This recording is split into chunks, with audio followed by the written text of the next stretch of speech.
বাচ্চাদের মশা কামড়াইলে দেখেন পক্সের মতো উঠে। এগুলো থেকে কিভাবে বাঁচা যায় কমেন্টে জানাবেন। দেখেন নাকে সবখানে মশা কামড়াইছে।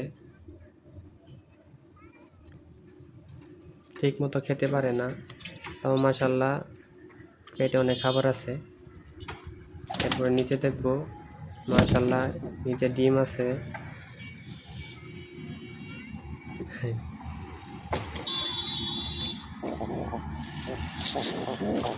তারপরে এরপরেরটা দেখি, এরপরও মাশাআল্লাহ ডিম আছে।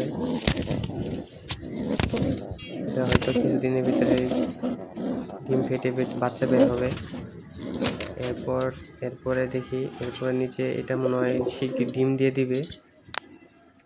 এরপরে নিচে দেখি আরেক জোড়া, মাশাআল্লাহ এখানেও মাশাআল্লাহ ডিম আছে। মাশাআল্লাহ মাশাআল্লাহ।